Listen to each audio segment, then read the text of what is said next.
Well, to discuss the inflation issue further, I do want to bring in Brett Gottlieb, president and founder of Comprehensive Advisor. Hi, Brett. Thanks for joining us today. Thanks for having me, Greta. So the latest inflation data from earlier this week showed consumer prices rising 5.4% annually in June, while producer prices surged more than 7%. Give me your take on the current inflation pressures that we're facing in this economy. Well, I tend to actually agree with what the Fed chairman is saying, that this is still sort of this transitory situation. We're trying to figure out, hey, is this a short-term thing? We've got, increased prices in used cars and truck space. Is this something that the bottleneck that's going on when it comes to the supply chain really holding it up? And is it going to be something that's short-lived? My hope is that that's the case. I tend to still kind of think that as the economy is starting to open back up, people are getting out. We're seeing travel. You're going to see it in transportation areas, the airlines. We're seeing it, specifically even here in the San Diego area and all around the country when it comes to housing and the prices.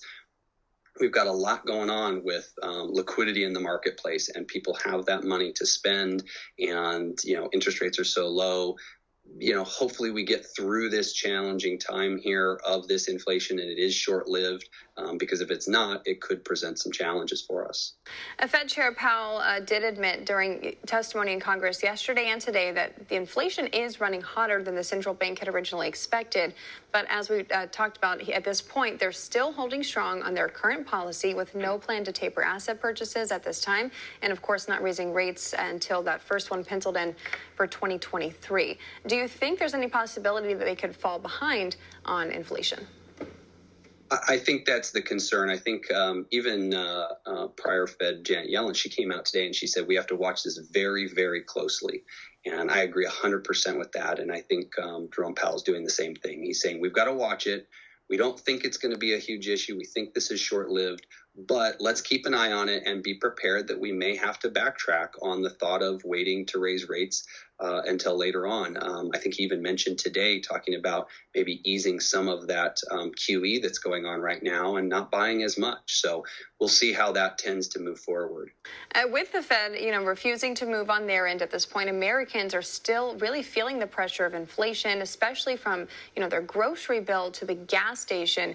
And those are the things that really matter to everyday Americans. Everything, to me, it seems like it's costing more. I look at my gas bill, my grocery bill, both have gone up exponentially since, last year and even since 2019.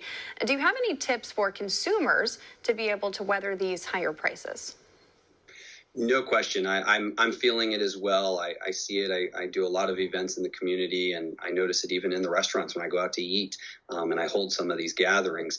The prices have gone up. We're seeing it everywhere, and especially, it's summertime also. Travel is kicking up as the economy is opening up.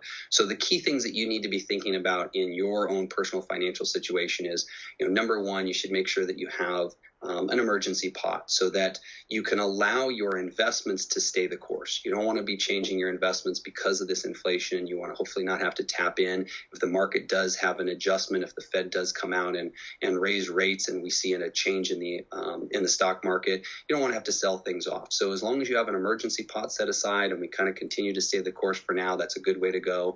The other reason you want to also try and get some of those debts down. If you have some extra cash, check your, credit cards and make sure that you're not carrying a lot of debt if you can pay those things off. Because again, if there is a change in interest rates, we could see a trickle effect on that. And we want to keep that debt as low as possible.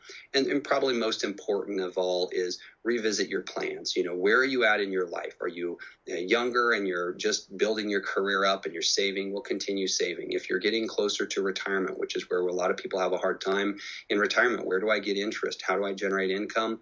Revisit your plan. Talk to your financial advisor. Make sure that you know what your goals are and what you're trying to accomplish. All right, Brett Gottlieb, president and founder of Comprehensive Advisor, joining us to discuss the latest inflation pressures in the U.S. economy. Thanks for coming on the show today. Thank you, Greta.